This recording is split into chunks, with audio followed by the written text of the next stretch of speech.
最後までご視聴いただきありがとうございます。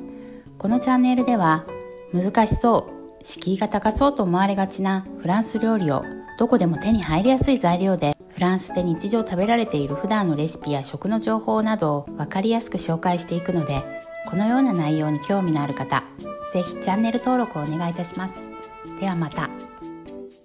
À bientôt!